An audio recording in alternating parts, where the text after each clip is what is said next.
Hello! Welcome everyone to our October Proper Romance Book Club. My name is Marilee.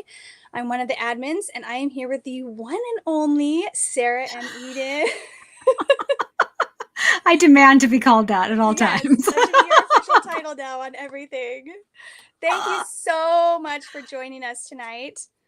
So glad to Yeah, have you here. yeah, it's fun.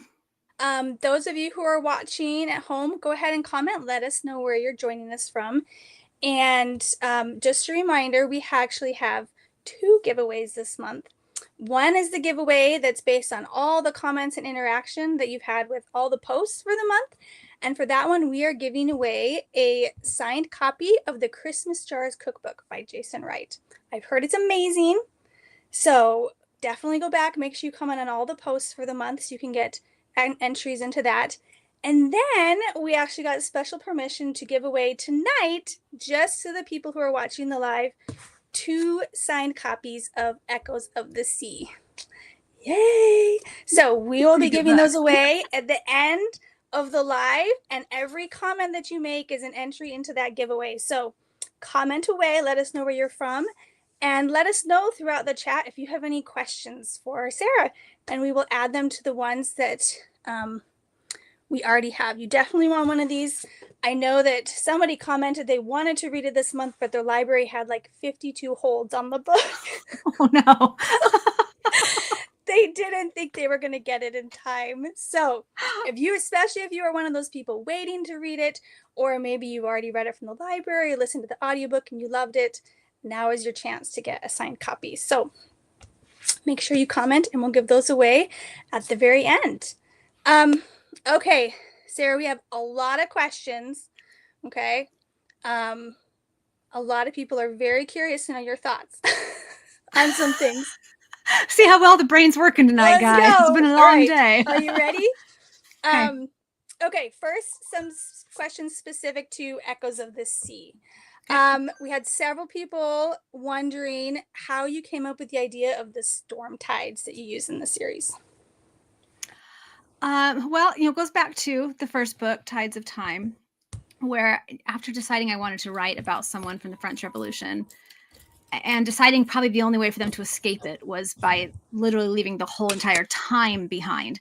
So I had to figure out how to transport them through time. And I knew they were going to be on the ocean or, in the channel. And so that's kind of where it grew from. Like, what if it happened on the sea?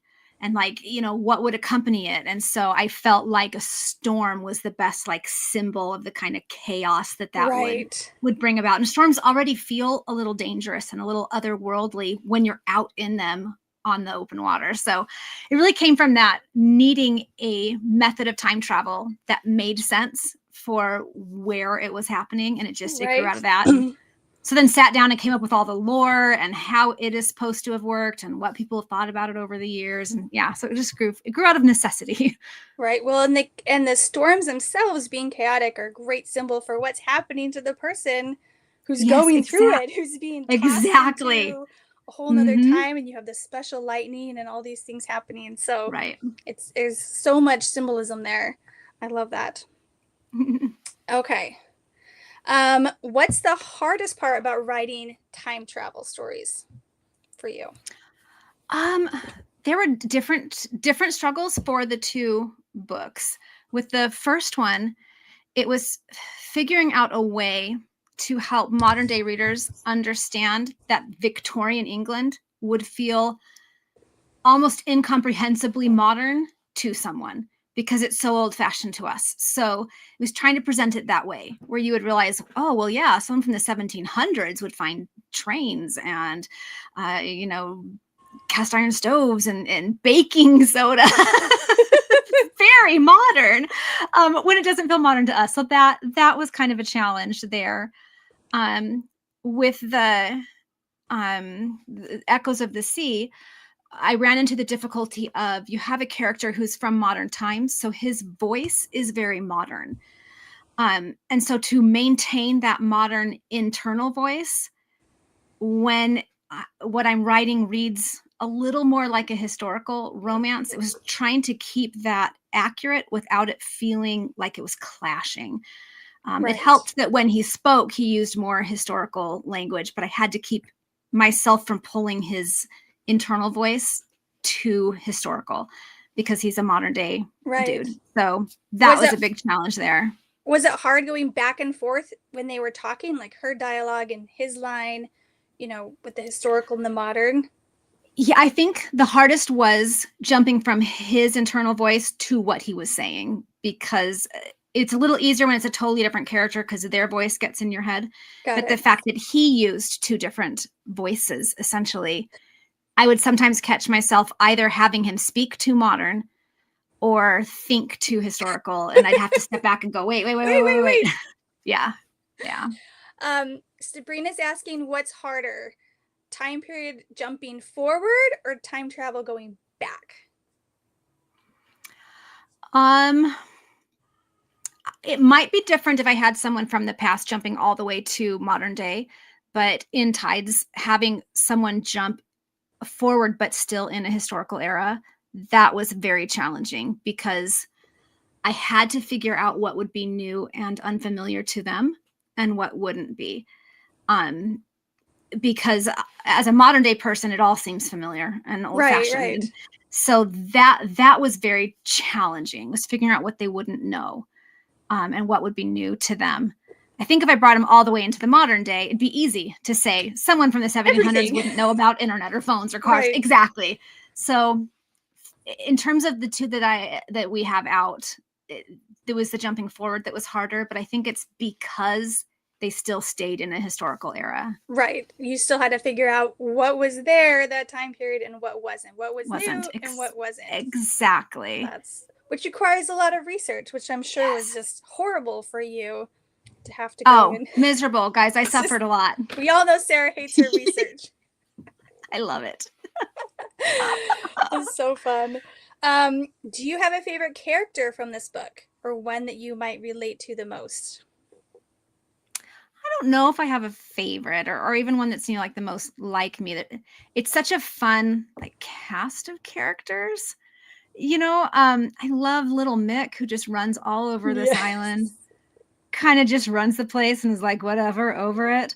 And my mind's going blank, but the first guy from the village who comes back with Kip, I can't remember his name. Who gives him such a hard time about not yet figuring out that he's traveled through time. He's like, just think about it. Like, you're like, gonna get guy, it. hello.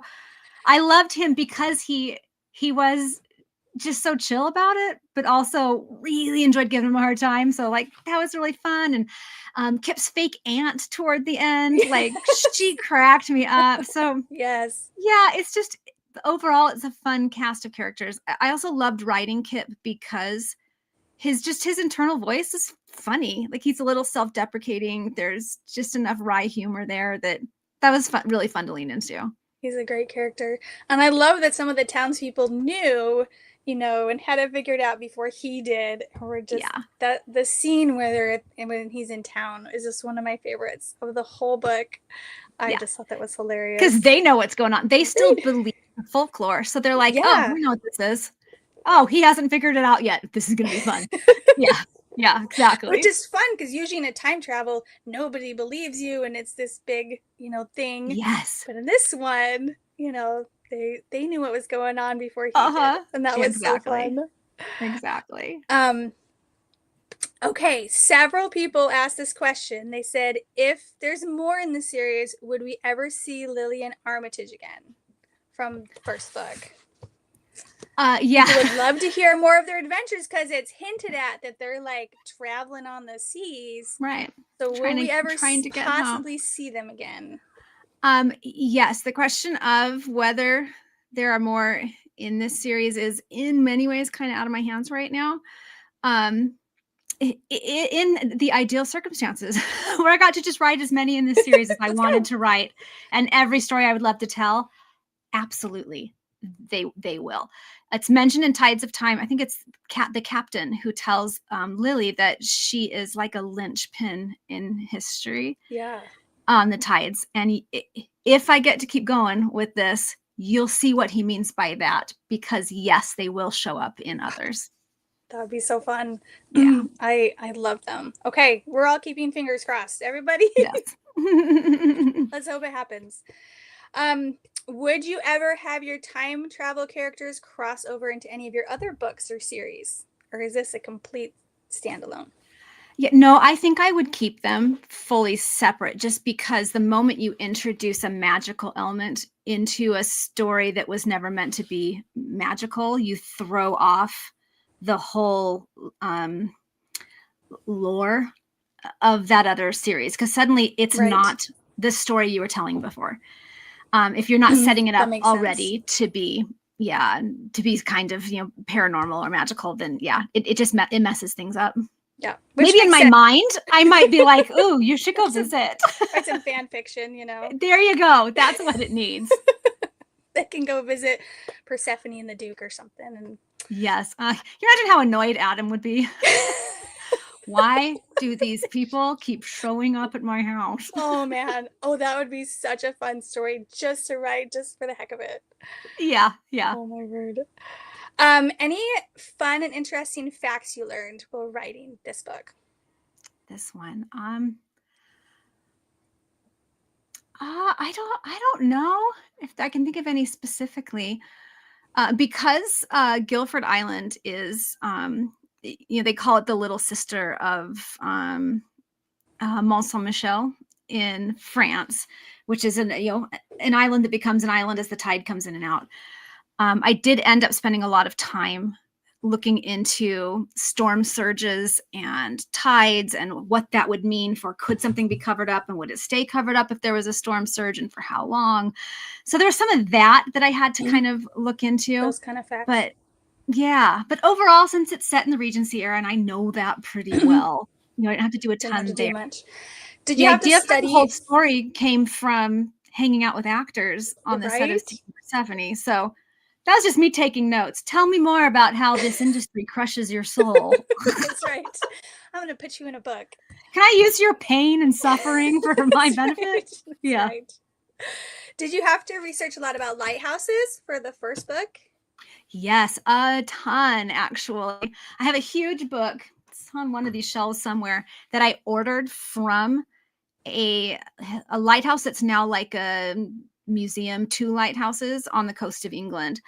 And it's all about this one lighthouse was run by the same family for generations and generations and generations. So it's about the lighthouse, but also the family that ran it and Wow. what their lives were like. And it was from that book that I learned about the rules that the lighthouse keepers had to live by because it was run by the government. And so that played a role in Tides of Time. Like they couldn't have a visitor long term. Right. So she had to either be family or work there to stay. So yeah, some of those things that I found out, and the rules about uniforms and hours that they kept and how they were all trained and why a particular lighthouse would have a lower light or not. And yeah, so a lot of that for the first book. Yeah, all of that played into the stories too and added to the plot.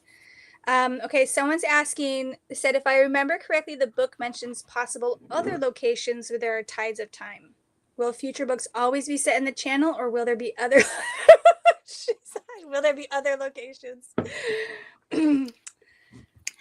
There is a reason that is mentioned. Shall I just leave that there?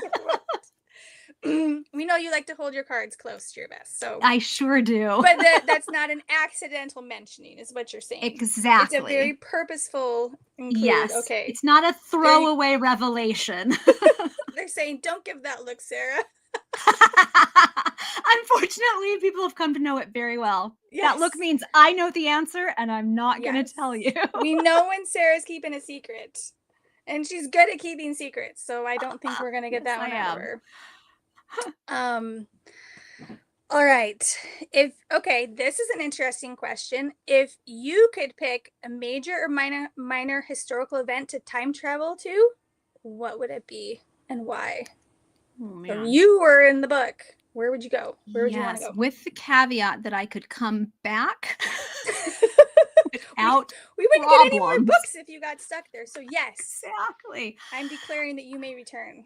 Yeah, I don't know that I could pick just one. There's so many things I have studied over the years. Some of them actual historical events and others just common things or just periods in time that I'd love to just Right. go and sit in for a while. It's the Right. researcher in me to Right. just sit back and kind of take some notes Sit in the corner and and write just things down, especially like events or people that we don't know a lot about because there isn't a lot of like records. That would be really cool to be able to go back and answer some of those questions and learn things that I have a hard time learning now because we don't have the resources about them. That would be pretty cool. Be like, oh, that's what a Regency ball was really like, you know? But you know, if I like came back and wrote exactly what I experienced, people would be like, that's not That's not gonna accurate. happen. That's not what it was really like. Nobody back then did that. That's Exactly. unrealistic. You know? Like, I swear, everyone was doing it. Oh man. Oh, somebody said that Sarah's been friends with Tracy too long. She knows how to keep secrets. She and I are worryingly good at keeping secrets, just not from Yes. each other. It's really funny. We can read each other too well. We can't really keep secrets from each other, but you keep each other's secrets, right? If we ask Oh. Tracy, she's not going to tell us what you got. 100%. So that avenue's out, guys. It's Yes. not going to work. Okay, let's see. More questions about, we've already talked about, is there more books coming? We're keeping fingers crossed, right? Nothing Right. official yet that we Right. can talk about. At least that you will talk about. Okay, let's talk about any other questions about the book. Oh, people want to know how you picked the titles. Or was that the publisher? Did you come up with Echoes of the Sea and Tides of Time? I did come up with Tides of Time. Echoes of the Sea was not its original title. I always try to pull a phrase that is significant in some way in the book, something that ties it back. Sometimes that works as a title, sometimes it doesn't. But the publisher wanted to change it from the title I turned it in with. But they threw out a whole bunch of ideas. I threw out ideas. We brainstormed. We talked about it. So we came up with the final title together. So it's, you know, it's collaborative, but it's always going to be something that has some significance to the story itself. So you'll either come across it, a phrase somewhere, or you can kind of see how it ties in. So right. Yeah. So it was that fun moment in a book when you're like, oh, that's why this there is. it is. Oh, there it is. I know that. Exactly. Exactly. Deborah's saying she had so many laughs while reading this book. It was so good, and that she loves her humor. I agree. The Kip had so many fun moments. Isn't he funny? I think one of my favorite lines, I just had it written on a sticky note for a long time, was "Thank you, potential serial killer." It just was sitting on a sticky on my desk because I was like, I love Throw it in a book. It fits. Exactly. Good job, Kip. I love the twist that he didn't think he was in the past. You know, usually character goes into time travels, there's lots of confusion and what's going on, and I don't understand. For him, for the first long while, he just thought he was in a really, he's like, really well, good group of actors, you know? Yeah, I mean, and that was one of the things I set out with this, was I thought, wouldn't it be funny if someone traveled through time and had no idea? And so I was trying to figure out how that was even possible, and I was like, I know. He's going to a historical reenactment site to be a historical reenactor with other historical reenactors. It was perfect. Oh my word. So fun. Yes. Mara said he was so confused. He was, yes, it was perfect. It was fantastic. Didn't you love the moments where he was like, this can't possibly be like the world's most incredible group of actors. Right. Like, and they're not breaking scene. Like, they're not. What else could it possibly be? Oh, Kip. Oh. Someone's asking how you came up with the tattoo scene. They said they died laughing and kept them chuckling for days. Yay. That was a great That one was fun too. It was one of the things, because again, having spent time with actors now, there are so many of them that have tattoos because those are pretty common anymore. And they just get covered up with makeup and it's not a big deal. Right, it's not a big deal, but. Yeah, but I thought it would have been a huge deal then. At the time, really, it was only like mercenaries that they would ever see, maybe pirates who had tattoos. So it would have been Are you a pirate? Shocking. And he's like, wow, we'll just put makeup on it. Like, calm down. It's okay. Everybody's got one. Everybody's doing it. Like, why is it such a big deal? Exactly. Oh. Okay, another question about the book. How far away was that house that Kip found from the sea? Far enough for no ocean sounds, but close enough to visit. Yeah. Probably it would take them in their carriage half hour, 45 minutes to get to it. Yeah, just far enough inland that they don't hear it, which was important for her. Right. But they also came to love this village, so they didn't want to be so far away that they couldn't just go visit. All those great characters. Yeah. No, they needed to stay there. That was so fun. Yes, people are commenting on the tattoo scene and how much they loved it. It was a lot of fun. It was a highlight. It was fantastic. Okay. I'm not seeing any other questions specific about the book, but I also want to talk about your current releases because you have so much going on. I don't know how you keep track of everything that's happening. But you've had multiple releases in the last couple months and then one coming up. Do you want to talk about those for just a second so everybody knows what's going on? All the stuff that's going on. I had an idea. It's been maybe 2 years ago at this point. I had finished writing the Dread Penny Society series, and I've always loved the Penny Dreadfuls from the Victorian era, which were tended to be a little bit spooky, a little bit supernatural, always a little bit of love in them. And they were published in smaller snippets at kind of a regular basis, and you'd get a whole story over the course of a year or 2 years. Right. And I had thought the whole time I was writing that series how much fun it would be to actually write a Penny Dreadful, like rather than just the installments, that were in the books. So I had an idea for essentially a Penny Dreadful is what it kind of feels like. I was watching a television show, and it's like they're ghost hunters and they go and search for ghosts in buildings. I love shows like that. Like they're just fun, to watch people doing something that they enjoy. That to me is like, I don't want to hang out in dark abandoned buildings at night. Like, but you're okay watching other people. I'm okay watching other people do it. Exactly. And I'd watched several episodes in a row, and they were like, we're going to the most haunted, church in all of Ohio. And then the next one was, we're at the most haunted building and all of these things. And I had the thought, what would it mean if you were the most haunted person? Like, what would that mean? Like, if the ghost just follow you. Does not sound fun. Right. So I started thinking, like, what would that be like? And before I know it, I have come up with this idea for a story set in the Regency era, but kind of an alternate version of it, where people have ghosts that are almost like pets, but they just hang out with them all the time and they're attached to them. And you have the guy who has more than anyone else in the whole kingdom and has made a business out of trading these.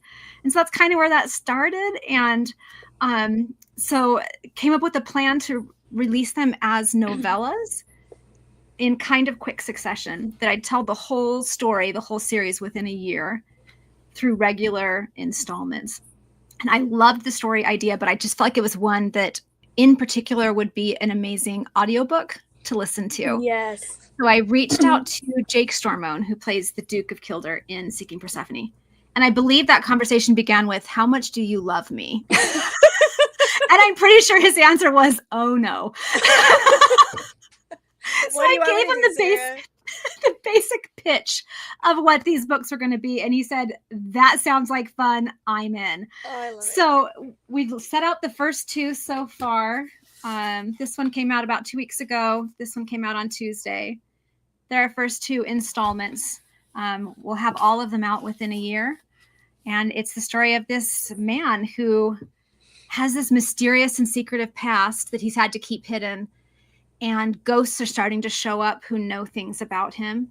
And so he has to try and stop all of this, from happening and get out in front of it before his whole world comes crashing down around him. And there's a romance plot line and a mystery plot line. And then just this kind of fun Disneyland's Haunted Mansions type house he lives in that's just filled with these goofy ghosts. Yes. And I tell people it's not spooky, it's fun. Mm-mm. You know, it's just, yeah, they're all quirky, fun characters, and we're having a lot of fun with it. Yeah. No, I don't do super spooky stuff. I definitely would not be one of the people in those abandoned haunted buildings. That's for sure. Yeah, no. But I read both the first and second, and they're not scary or spooky at all. They're just fun, and the ghosts have such fun personalities, and they're all so different, and they're just a riot. It's just a hoot. Yeah. So these ghosts interact with each other and with Mercury and the other characters in the book. There's so much fun, and the audio for the first book with Jake, he did an amazing job, like absolutely amazing. Like all the ghosts, they all have a different. I don't know how he did all the different voices.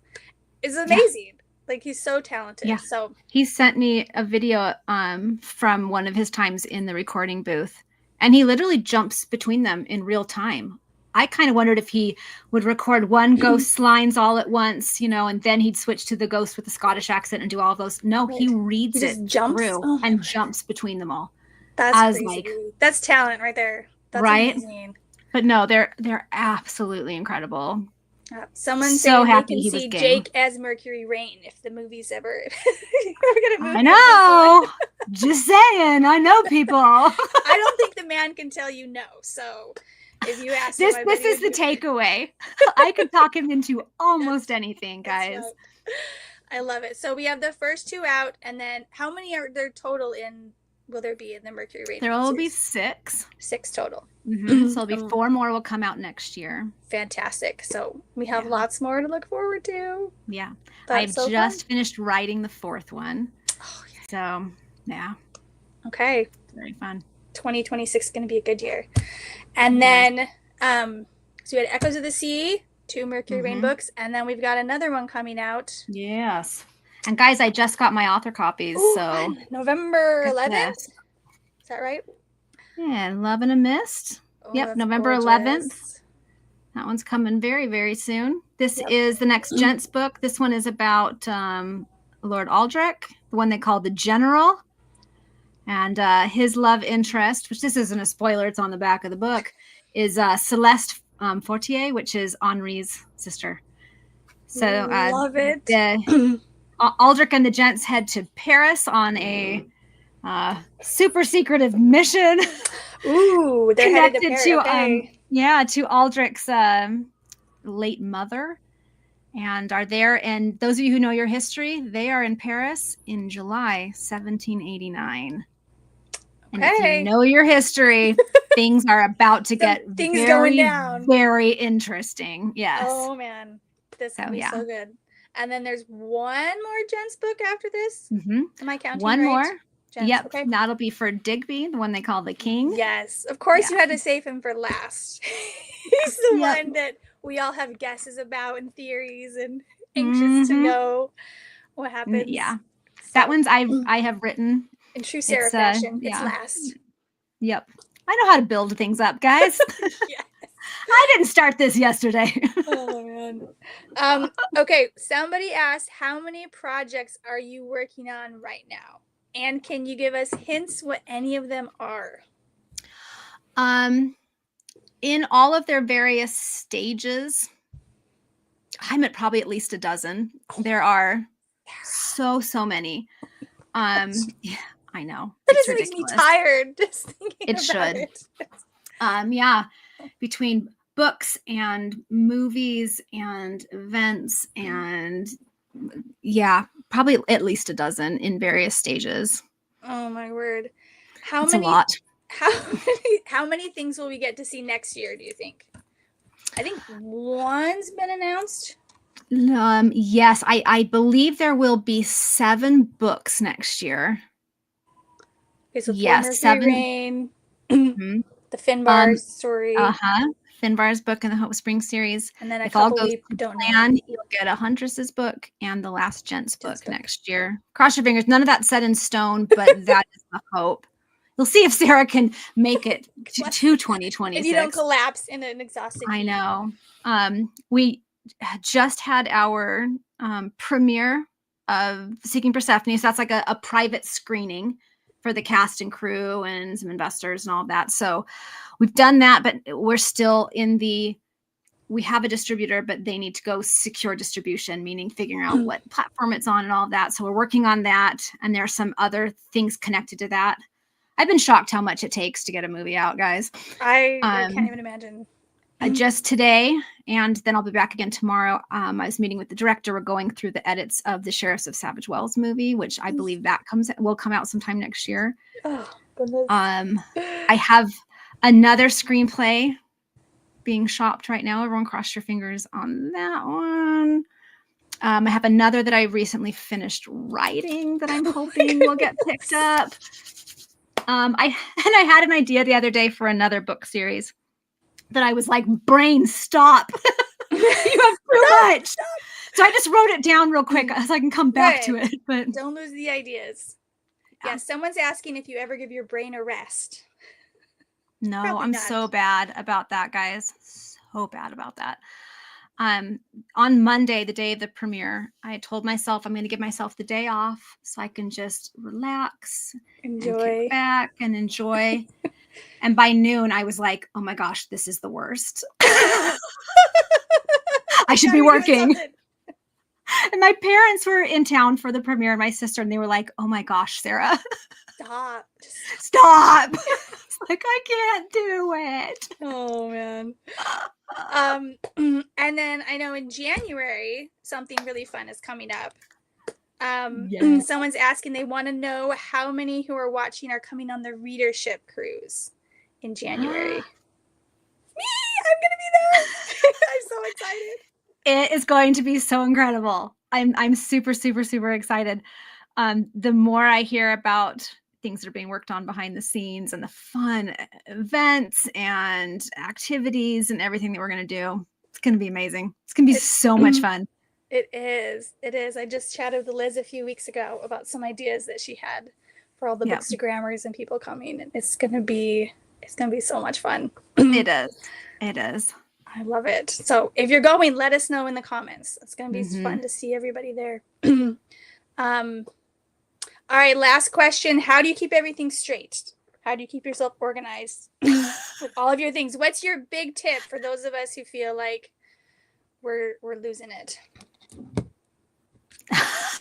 Embrace that? No.